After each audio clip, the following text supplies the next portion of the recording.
Hi friends, welcome back to my YouTube channel BN cooking and blog channel. ಬನ್ನಿ ಇವತ್ತಿನ ಈ ವಿಡಿಯೋದಲ್ಲಿ ನಾನು ಹೀರೆಕಾಯಿ ಗೊಜ್ಜು ಮಾಡ್ತಾಯಿದ್ದೀನಿ. ಹೇಗೆ ಮಾಡೋದು ನೋಡ್ಕೊಂಡು ಬರೋಣ.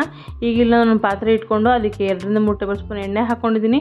ಹಾಗೆ ಒಂದು 1/4 ಟೇಬಲ್ ಸ್ಪೂನಷ್ಟು ಕಡಲೆಬೇಳೆ, ಒಂದು 1/4 ಟೇಬಲ್ ಸ್ಪೂನಷ್ಟು ಉದ್ದಿನಬೇಳೆ, ಹಾಗೆ ಒಂದು 1/4 ಟೇಬಲ್ ಸ್ಪೂನಷ್ಟು ಜೀರಿಗೆ, ಒಂದು ಸ್ವಲ್ಪ ಸಾಸಿವೆ, ಹಾಗೆ ಒಂದು 2 ಒಣಮೆಣ್ಸಿಕಾಯಿನೂ, ಹಾಗೆ ಒಂದು ಕಡ್ಡಿಯಷ್ಟು ಹಸಿ ಕರಿಬೇವು, ಹಾಗೆ ಒಂದು 2 ಹಸಿಮೆಣ್ಸಿಕಾಯಿನ ಉದ್ದುದಾಗಿ ಕಟ್ ಮಾಡಿಕೊಂಡು ಮಧ್ಯದಲ್ಲಿ ಸೀಳ್ಕೊಂಡು ಹಾಕ್ಕೊತಿದ್ದೀನಿ. ಹಾಕ್ಕೊಂಡು ಅದಕ್ಕೆ ಹಾಗೆಯೇ ಒಂದು ಮೀಡಿಯಮ್ ಸೈಜಿನ ಈರುಳ್ಳಿನ ನಾನು ಸಣ್ಣ ಕಟ್ ಮಾಡಿಕೊಂಡು ಅದನ್ನು ಸಹ ಇಲ್ಲಿ ಸೇರಿಸ್ಕೊತಾ ಇದ್ದೀನಿ. ಸೇರಿಸ್ಕೊಂಡು ಅದನ್ನು ಚೆನ್ನಾಗಿ ಕ್ಲೀನಾಗಿ ಎಣ್ಣೆಯಲ್ಲಿ ಫ್ರೈ ಮಾಡ್ಕೊಳ್ಬೇಕು. ಕಲರ್ ಚೇಂಜ್ ಆಗೋವರೆಗೂ ನೀಟಾಗಿ ಅದು ಫುಲ್ಲು ಫ್ರೈ ಆಗಬೇಕು. ಅದು ಫ್ರೈ ಆಗಿ ಕಲರ್ ಚೇಂಜ್ ಆಗ್ತಿದ್ದಾಗೆ ನಾನಿಲ್ಲಿ ಇದಕ್ಕೆ ಒಂದು ಚಿಕ್ಕ ಸೈಜಿನ ಟೊಮೆಟೊನ ಹಾಕ್ಕೊಳ್ತಾ ಇದ್ದೀನಿ. ನಾನಿಲ್ಲಿ ಆ್ಯಪಲ್ ಟೊಮೆಟೊನ ಯೂಸ್ ಮಾಡ್ತಾ ಇದ್ದೀನಿ, ಅಂದರೆ ಫಾರಮ್ ಟೊಮೆಟೊನ. ಇದು ಫಾರಮ್ ಟೊಮೆಟೊ ಹಾಕಿದ್ರೆ ಚೆನ್ನಾಗಿರುತ್ತೆ. ಸೊ ಅದಕ್ಕೆ ಟೊಮೆಟೊ ಬೇಯಲಿಕ್ಕೆ ನಾನು ಸ್ವಲ್ಪ ಇಲ್ಲಿ ಉಪ್ಪನ್ನ ಉದುರಿಸ್ಕೊಳ್ತಾ ಇದ್ದೀನಿ. ಉದುರಿಸ್ಕೊಂಡು ಚೆನ್ನಾಗಿ ಇದನ್ನು ಮಿಕ್ಸ್ ಮಾಡಿಬಿಟ್ಟು ಹಾಗೆ ಒಂದು 2-3 ನಿಮಿಷ ಮುಚ್ಚಳ ಮುಚ್ಚಿ ಹಾಗೆ ಬೇಯಿಸ್ಕೋಬೇಕು.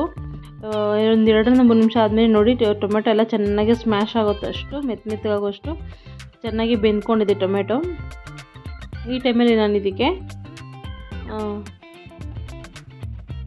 ಹೀಗೆ ಕಟ್ ಮಾಡಿ ತೊಳೆದಿಟ್ಕೊಂಡಂಥ ಹೀರೆಕಾಯಿನ ನಾನು ಇದಕ್ಕೆ ಸೇರಿಸ್ಕೊತೀನಿ. ನೋಡಿ, ಇದು ಫುಲ್ ಈ ಥರ ಕ್ಲೀನಾಗಿ ಮಿಕ್ಸ್ ಮಾಡಿಬಿಟ್ಟು ಕಟ್ ಮಾಡಿ ಇಟ್ಕೊಂಡಂಥ ಹೀರೆಕಾಯಿನ ಸೇರಿಸ್ಕೊತಾ ಇದ್ದೀನಿ. ಸೇರಿಸ್ಕೊಂಡು ಅದನ್ನು ಸಹ ನೀಟಾಗಿ ಮಿಕ್ಸ್ ಮಾಡ್ಕೊಳ್ಬೇಕಾಗುತ್ತೆ. ಫುಲ್ ನೀಟಾಗಿ ಇದು ಇವಾಗೇನು ಉಪ್ಪು ಹಾಕೋದು ಬೇಡ, ನೀಟಾಗಿ ಫುಲ್ ಮಿಕ್ಸ್ ಮಾಡಿಕೊಂಡ್ರೆ ಸಾಕು. ಇದಕ್ಕೆ ನೀವು ಬೇಕೆಂದರೆ ಸ್ವಲ್ಪ ನೀರು ಆ್ಯಡ್ ಮಾಡ್ಕೊಳ್ಳಿ ತರಕಾರಿ ಬೇಯಲಿಕ್ಕೆ. ಯಾಕೆಂದರೆ ನಾನಿಲ್ಲಿ ಸ್ಟೀಲ್ ಬಾಣಲಿಲಿ ಮಾಡ್ತಾ ಇರೋದ್ರಿಂದ ಇದಕ್ಕೆ ನೀರು ಬೇಕಾಗುತ್ತೆ. ಅದೇ ನಾನ್ ಸ್ಟಿಕ್ ಆದರೆ ಇದಕ್ಕೆ ನೀರಿಲ್ಲ ಅಂದರೂ ಅದು ಹಾಗೆ ಬೇಯ್ಕೊಳ್ಳುತ್ತೆ. ಸೊ ಇಲ್ಲ ಸ್ವಲ್ಪ ನೀರು ಹಾಕ್ಕೊಂಡು ಹಾಗೆ ಬೇಯಿಸ್ಕೊಳ್ತಾ ಇದ್ದೀನಿ. ಹಾಕ್ಕೊಂಡು ಒಂದು 5 ನಿಮಿಷ ಹೀಗೆ ಮುಚ್ಚಳ ಮುಚ್ಚಿ ಮೀಡಿಯಮ್ ಊರಿನಲ್ಲಿ ನಾನು ಬೇಯಿಸ್ಕೊತೀನಿ. ಸೊ ನೋಡ್ತಾ ಇರ್ಬೋದು, ಇದು ಆಲ್ಮೋಸ್ಟ್ 75% ಅಷ್ಟು ಹೀರೆಕಾಯಿ ಬೆಂದ್ಕೊಂಡಿದೆ. ಇದನ್ನೊಂದ್ಸರಿ ಹಾಗೆ ಕೈ ಆಡಿಸ್ಬಿಟ್ಟು ನೀಟಾಗಿ ನೋಡಿ ಎಲ್ಲ ಫುಲ್ ನೀಟಾಗಿ ಬೆಂದ್ಕೊಂಡಿದೆ. ಸೊ ಇದಕ್ಕೆ ಇವಾಗ ನಾನು ನೀಟಾಗಿ ಕೈ ಆಡಿಸಿ ಒಂದ್ಸರಿ ಮಿಕ್ಸ್ ಮಾಡಿಬಿಟ್ಟು ಇದಕ್ಕೆ ನಾನು ಒಂದು ಚಿಕ್ಕ 1/4 ಟೀ ಟೇಬಲ್ ಸ್ಪೂನಷ್ಟು ಅರಿಶಿನ ಪೌಡರು, ಹಾಗೆ ಖಾರಕ್ಕೆ 1/4 ಟೇಬಲ್ ಸ್ಪೂನಷ್ಟು ಅಚ್ಚಕಾರದ ಪುಡಿ, ಹಾಗೆ 1/4 ಟೇಬಲ್ ಸ್ಪೂನಷ್ಟು ಸಾಂಬಾರು ಪೌಡರ್, ಬೇಳೆ ಸಾಂಬಾರಿಗೆಲ್ಲ ಯೂಸ್ ಮಾಡ್ತೀವಲ್ಲ ಆ ಸಾಂಬಾರು ಪೌಡರ್ನ ನಾನು ಇಲ್ಲಿ ಯೂಸ್ ಮಾಡ್ತಾಯಿದ್ದೀನಿ. ಅದು ಹಾಕಿದ್ರೆ ತುಂಬಾ ಚೆನ್ನಾಗಿರುತ್ತೆ. ಹಾಗೆ ಇವಾಗಿಲ್ಲ ರುಚಿಗೆ ತಕ್ಕಷ್ಟು ಉಪ್ಪನ್ನ ಸಹ ಸೇರಿಸ್ಕೊತೀನಿ. ಉಪ್ಪು ನೋಡ್ಕೊಂಡು ಹಾಕ್ಕೊಳ್ಳಿ, ಯಾಕೆಂದರೆ ಟೊಮೊಟೊ ಬೇಯಲಿಕ್ಕೆ ಹಾಕಿದಾಗಲೂ ಸ್ವಲ್ಪ ಉಪ್ಪು ಹಾಕಿರ್ತೀವಲ್ಲ.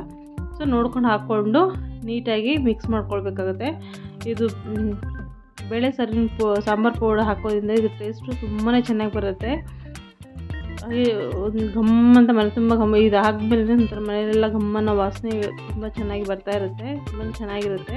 ಚಪಾತಿ ಜೊತೆಗೆ, ಪೂರಿ ಜೊತೆಗೆ ನೀವು ಬೇಕಂದರೆ ಇದನ್ನು ಅನ್ನದ ಜೊತೆಗೂ ಸಹ ತಿನ್ಬೋದು. ಸ್ವಲ್ಪ ಗ್ರೇವಿ ಟೈಪ್ ಮಾಡಿಕೊಂಡು, ನಿಮಗೆ ಗ್ರೇವಿ ಟೈಪ್ ಬೇಕು ಅಂತಂದರೆ ಸ್ವಲ್ಪ ನೀರು ಆ್ಯಡ್ ಮಾಡ್ಕೊಳ್ಳಿ. ಇಲ್ಲ ಅಂತಂದರೆ ನೀವು ಹಾಗೇ ಮುಚ್ಚಳ ಮುಚ್ಚಿ ಇನ್ನೊಂದು 2-3 ನಿಮಿಷ ಹಾಗೆ ಬೇಯಿಸ್ಕೊಳ್ಬೇಕಾಗುತ್ತೆ. ಯಾಕೆಂದರೆ ಇದಕ್ಕೆ ನಾವು ಸಾಂಬಾರು ಪೌಡರು ಅದೆಲ್ಲ ಹಾಕಿದ್ದೀವಲ್ಲ, ಅದು ಉಪ್ಪು ಖಾರ ಎಲ್ಲನೂ ಹೀರೆಕಾಯಿಗೆ ಹಿಡಿಬೇಕಲ್ವ, ಅದಕ್ಕೋಸ್ಕರ ಅದನ್ನು ಹಾಕಿ ನೀಟಾಗಿ ಮಿಕ್ಸ್ ಮಾಡ್ಕೋಬೇಕು. ಮಿಕ್ಸ್ ಆದಮೇಲೆ ಇಲ್ಲಿ ನಾನು ಇದಕ್ಕೆ ಕಟ್ ಮಾಡಿ ಹಚ್ಚಿಟ್ಕೊಂಡಂಥ